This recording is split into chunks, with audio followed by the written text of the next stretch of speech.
जय हिंद दोस्तों। Mission SSC GD 2021 में आप सभी का स्वागत है। तो एसएससी जीडी के लिए हिंदी का टेस्ट सीरीज चौथा आज देख लेते हैं। इससे पहले 3 टेस्ट सीरीज चैनल पर अपलोड हो चुके हैं, आपको प्लेलिस्ट में मिल जाएंगे। आप सभी जाके इसके प्रीवियस ईयर के क्वेश्चन भी देख सकते हैं ताकि आपको अंदाजा हो जाए कि कैसे क्वेश्चन आते हैं। तो चलिए पहला क्वेश्चन हम यहाँ पे देख लेते हैं। पहला क्वेश्चन है कि कृति शब्द का पर्यायवाची या फिर समानार्थी कौन सा है। ठीक है, कृति शब्द का आपको समानार्थी बताना है। तो इसका राइट आंसर हो जाएगा डी, रचना। कृति शब्द का पर्यायवाची रचना, काम, करतूत, करनी, कार्य, ये सब होता है। ठीक है, तो ये सब याद रखेंगे कि सारे कृति के क्या होते हैं। चलिए तत्सम शब्द आपको बताने हैं। विकल्पों में से तत्सम शब्द का आपको चयन करना है। ठीक है, तो इसमें से आपका जो आश्चर्य है वो आपका तत्सम है। बाकी आम, इज्जत, अचरज, ये सारे क्या हैं, तद्भव शब्द हैं। तत्सम तद्भव आप सभी को पता होगा। अगर नहीं पता है तो मैं जब हिंदी का टॉपिक वाइज डिस्कशन कराऊंगा अरिहंत बुक का, तो उसमें मैं आपको बता दूंगा। ठीक है, तो अभी आप टेस्ट सीरीज लगाइए और ये ध्यान रखिए कि ऐसे क्वेश्चन आ रहे हैं तो आपको अच्छे से याद हो जाएंगे। चलिए अगला क्वेश्चन है संयुक्त। ठीक है, विलोम शब्द आपको बताने हैं। संयुक्त का विलोम शब्द क्या हो जाएगा। तो संयुक्त शब्द का विलोम शब्द जैसे होता है अकेला, या ये डी आपका राइट आंसर हो जाएगा अकेला, अकेला, पृथक, असंयुक्त, ये सब हो जाएंगे। उत्कर्ष का, तो उत्कर्ष का आप सभी को पता होगा अपकर्ष हो जाएगा। इसके अलावा उत्कर्ष का अपकर्ष हो जाएगा। ठीक है, चलिए अगला क्वेश्चन है कि मुहावरे का 4 विकल्प दिए गए हैं और सही विकल्प का चयन करना है। मुहावरा क्या है, अब तब होना। अब तब होना का क्या अर्थ होता है, मरणासन्न होना, यानी कि मरने के कगार पे पहुंच जाना, जिसको कहते हैं कि अधमरा हो जाना। ठीक है, सी। चलिए अगला क्वेश्चन है अंक भरना। तो अंक का क्या मतलब होता है, अंक भरना होता है कि स्नेह पूर्वक गोदी में लेना। जैसे हम लोग छोटे बच्चों को गोदी में ले लेते हैं ना, तो उसको कहते हैं अंक भरना। जैसे एक माता अपने बच्चे को अंक भरती है, उसी तरह इसमें क्या है कि 4 विकल्प दिए गए हैं। शब्द की वर्तनी शुद्ध है उसे चुनिए। ठीक है, यहाँ पे मतलब ये जो पद चिन्ह लिखा हुआ है ये गलत लिखा हुआ है, तो जो सही लिखा हुआ है वो आपको चुनना है। तो चलिए देख लेते हैं, अपने पूर्वजों के पद चिन्हों पर चलना हमारा कर्तव्य है। तो इसमें से कौन सा आपका पद चिन्ह सही लिखा हुआ है। ठीक है, तो यहाँ पे आपका जो बी में लिखा हुआ है, ध्यान से देख लेंगे, बी में जो पद चिन्ह लिखा हुआ है वो आपका बिल्कुल सही लिखा हुआ है। चलिए अगला क्वेश्चन है कि सायंकाल, सायंकाल किस तरह सही लिखा हुआ होता है। तो 83 का राइट आंसर हो जाएगा ए। ये जो ए में आपका सायंकाल लिखा हुआ है वो आपका सही लिखा हुआ है। ठीक है, यहाँ पे सा के ऊपर अंक की बिंदी नहीं रहती बल्कि या के ऊपर अंक की बिंदी रहती है। चलिए अगला क्वेश्चन देख लेते हैं कि शब्दों द्वारा पूर्ति के लिए इनके रिक्त स्थान भरना है। 4 विकल्प प्रस्तावित हैं, उन्हीं में से अपनी प्रतिभा और परिश्रम से ही कोई व्यक्ति प्रगति के डैश पे पहुंच सकता है। तो शिखर, शिविर, शिशिर या सिरिये, इनमें से क्या हो जाएगा। तो 84 का राइट आंसर हो जाएगा शिखर पे पहुंच सकता है। शिखर मतलब ऊंचाई पे। ठीक है, तो चलिए अगला क्वेश्चन है दांतों अपने कृत्यों के कारण क्या होते हैं। डाकू अपने कृत्यों के कारण क्या होते हैं। तो डाकू का कृत्य हमेशा गलत होता है ना, तो गलत काम पे करने चलने वाला किसी आदमी को क्या कहते हैं, बदनाम कहते हैं या फिर कुख्यात कहते हैं। ठीक है, तो डी आपका राइट आंसर हो जाएगा 85 के लिए। जैसे यहाँ पे अगर बदनाम दिया होता, बदनाम होते हैं, तो ये भी हो जाएगा। ऐसे होता है, डाकुओं के लिए मेनली यूज किया जाता है कुख्यात। ठीक है, चोरों औरों के लिए अक्सर बदनाम हो सकता है यूज किया जाए कुख्यात, चोरों डाकुओं के लिए कुख्यात यूज किया जाता है। अगला क्वेश्चन है पिता ने पुत्र के प्रणाम का उत्तर डैश में दिया। पिता ने पुत्र के प्रणाम का उत्तर किस में दिया। तो पिता अपने पुत्र को क्या करेगा, हमेशा स्नेह ही तो करेगा, तो स्नेहाशीष दिया।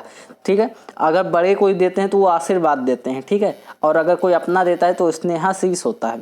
प्रेमचंद्र ने अपने डैश उपन्यासकारों को बहुत दूर तक प्रभावित किया है। ठीक है, तो 87 का क्या हो जाएगा, 87 का हो जाएगा बी। अब देखिए पूर्ववर्ती का अर्थ होता है पहले के और परवर्ती का अर्थ होता है बाद के। तो अपने बाद के उपन्यासकारों को प्रेमचंद प्रभावित करेंगे, ना तो पहले के। उनके पहले वाले तो पहले ही चल बसे, तो उनके बाद वाले प्रेमचंद से बहुत प्रभावित हुए हैं। चलिए शब्द समूह के लिए एक शब्द के विकल्प का चयन करना है। जो दूसरों का श्री सौभाग्य देखकर दुखी होते हैं उसे क्या कहते हैं। 88 का राइट आंसर क्या हो जाएगा, 88 का राइट आंसर हो जाएगा सी, पर श्री का तार। क्या कहते हैं, पर श्री का तार। ठीक है, पर श्री का तार का मतलब होता है दूसरों का श्री सौभाग्य देखकर दुखी होने वाला। ठीक है, और इसी का विलोम शब्द अगर यहाँ पे देख लिया जाए तो क्या हो जाएगा, तो वो हो जाएगा श्रुति मधुर, यानी कि कान को मधुर लगने वाला। ठीक है, तो 88 का राइट आंसर हो जाएगा सी, श्रुति मधुर। ये यहाँ पे लिखा हुआ है श्रुति मधुर, तो इसका अर्थ होता है कान को मधुर लगने वाला। और परसिताकार का मतलब होता है दूसरों का सौभाग्य देखकर दुखी होने वाला।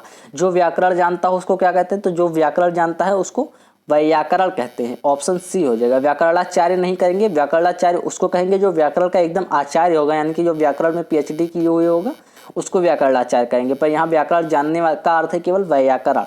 ठीक है। निम्नलिखित शब्दों के लिए विलोम में से सही शब्द छांटना है। अल्पसंख्यक, तो अल्पसंख्यक का विलोम क्या हो जाएगा? बहुसंख्यक। इसका सभी को पता होगा। अल्पसंख्यक यानी कि कम मात्रा में रहने वाले जो लोग होते हैं तो बहुसंख्यक हो जाएंगे। ठीक। वैशाख नंदन, 91 का राइट आंसर क्या हो जाएगा? वैशाख नंदन। ठीक है। वैशाख नंदन किसको कहा जाता है दोस्तों? तो ये कहा जाता है गधे को। ठीक है। 91 का राइट आंसर क्या हो जाएगा? एक सेकंड फिर से देख लेते हैं। 91 का राइट आंसर आपका हो जाएगा,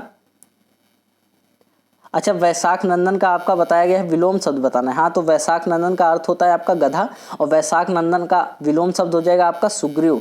यहाँ पे आपको वैशाख नंदन का विलोम शब्द बताना था, तो वैशाख नंदन का विलोम शब्द क्या हो जाएगा? सुग्रीव। सुग्रीव का अर्थ होता है सुंदर गर्दन वाला और वैशाख नंदन का क्या अर्थ होता है? तो गधा होता है। ये बात ध्यान रखेंगे। चलिए, अगर कभी पूछ लिया जाए कि वैशाख नंदन का पर्यायवाची तो वो गधा हो जाएगा। ठीक है। अब आगे आपके अगला क्वेश्चन यहाँ पे देख लेते हैं कि इसमें से जिस भाग में आपको त्रुटि होगी वो भाग में बताना है। अगर आप लंबे टाइम से वीडियोस देख रहे हैं तो आपको पता होगा ये वाले क्वेश्चंस कैसे किए जाते हैं। तो चलिए 97 में हम आपको बता देते हैं। 97 में क्या है कि प्रत्येक देशवासी को, ध्यान से इसको पढ़ेंगे, अगर जरा भी कहीं गलती करती हैं, जल्दी पढ़ने की कोशिश करते हैं तो हमारा गलत हो सकता है। ठीक है। तो 97 हम देख लेंगे। प्रत्येक देशवासी को देश की सेवा में तन मन धन अर्पण करना चाहिए। अगर इसमें कोई त्रुटि है तो किस भाग में त्रुटि है? तो यहाँ पे आपका प्रत्येक देशवासियों को, ठीक है, प्रत्येक देशवासियों के साथ, अब देखिए यहाँ पे जब प्रत्येक लग गया है तो प्रत्येक के साथ जो संज्ञा प्रयुक्त होती है वो हमेशा एक वचन में प्रयुक्त होती है। ठीक है। तो यहाँ पे आपका प्रत्येक देशवासियों नहीं होगा बल्कि होगा प्रत्येक देशवासी, प्रत्येक देशवासी को देश की सेवा में। ठीक है। चलिए अगला क्वेश्चन है, विद्यार्थियों ने प्राचार्य को एक गेंदे की माला पहनाई। ठीक है। तो 98 में आपका राइट आंसर हो जाएगा सी। एक गेंदे की कोई माला नहीं होती है, गेंदे के फूल की ऐसा कुछ होना चाहिए। ठीक। तो गेंदे की माला पहने, क्योंकि एक के बाद संज्ञा बहुवचन होनी चाहिए। ठीक। तो एक गेंदे की माला नहीं होती है। चलिए अगला क्वेश्चन है, उसने इस वर्ष परीक्षा में लगभग 100% अंक प्राप्त किए। तो इसमें आपका गलत कहाँ पे होगा? देखिए अब यहाँ पे जो आपका लगभग शब्द लिखा हुआ है, अगर जब यहाँ पे 100%, जब 100% हो गया तो यहाँ पे लगभग शब्द का यूज नहीं होगा। ठीक है। तो यहाँ पे बी आपका राइट आंसर हो जाएगा। ये हिंदी का थोड़ा इधर उधर का वो रहते हैं, मतलब कंडीशंस रहते हैं, जब जैसे कि अगर 100% है तो ये लगभग शब्द का यूज नहीं होगा। ठीक है। तो बी आपका राइट आंसर हो जाएगा। ये बात ध्यान रखेंगे। अगला क्वेश्चन है, परीक्षा की प्रणाली बदलना चाहिए। इसमें कोई त्रुटि है कि नहीं? देखिए परीक्षा स्त्रीलिंग है।